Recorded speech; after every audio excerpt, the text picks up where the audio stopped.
Oh yeah, back is definitely one of my favorite body parts, one of my favorite things in bodybuilding. I mean, when your back is developed, it just looks just crazy good, and it's pretty impressive when you have a good back. And my approach to back training, or for that matter, all my training, is very simplistic, very basic. And for the past couple of years, it's been pretty much three movements. And the bread and butter is deadlifts, sumo deadlifts. Just the amount of effort it takes and the amount your back works to pull that amount of weight.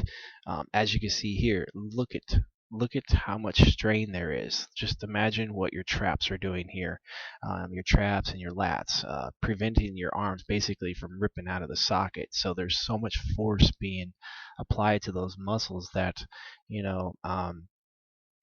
It's just crazy for development, and one of the reasons why I don't do direct trap work is for the reason, just look at the amount of sheer force that this movement does to the traps. It's just your traps have to work really hard, and your lats have to work extremely hard. Again, your arms, you don't want your arms ripping out of the socket, so those muscles are definitely contracting, they're definitely working.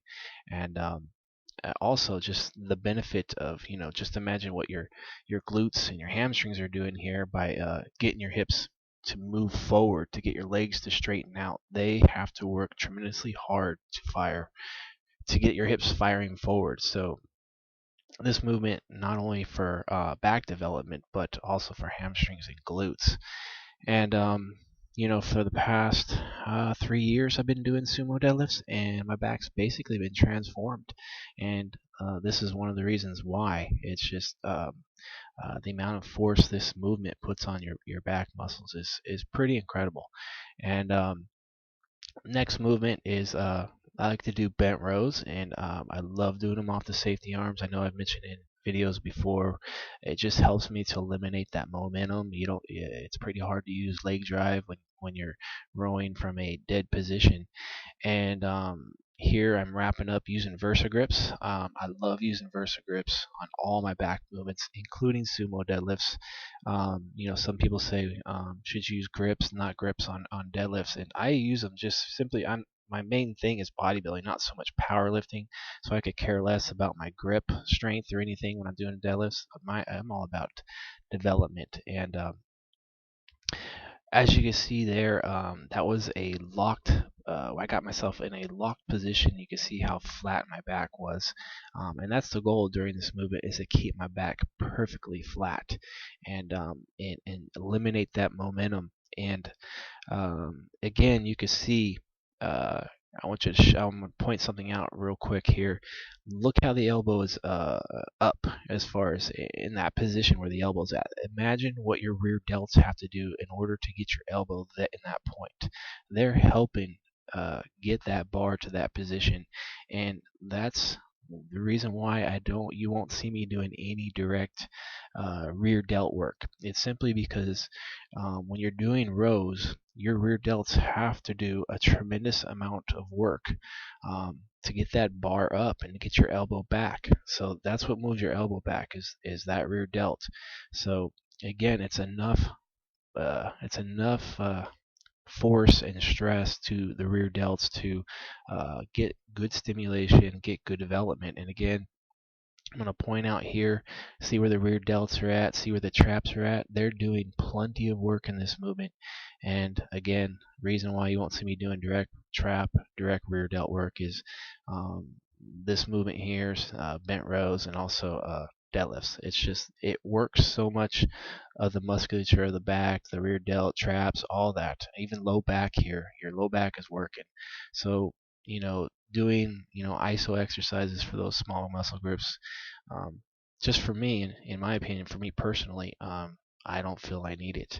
And so what I do for rows is I do 3 sets of power, rep range anywhere from 4 to 6 reps, and then I do 2 to 3 sets for hyper, and these are my hyper sets, so anywhere between 8 and 10 reps. And so yeah, these are my bread and butter movements. And definitely I've been sticking to them, like I said, for the last couple of years, and they've been doing the job.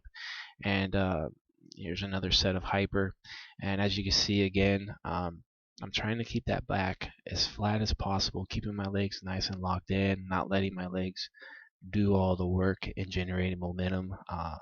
So you probably won't see me doing 3 plates on this movement ever in this fashion. It's just way too hard without using a ton of momentum. So, and then I finish off my back workout with pull downs. I either do them one arm or with 2 arms at a time.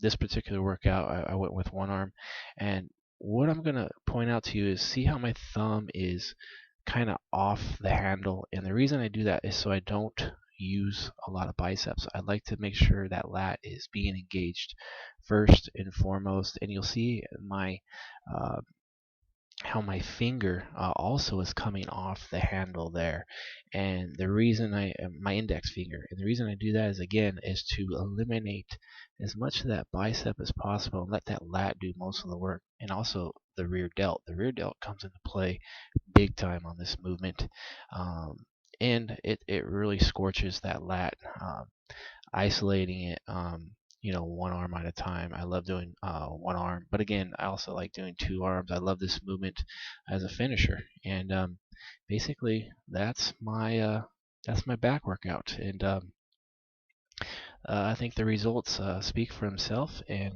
looking forward to seeing what this will bring in 2014.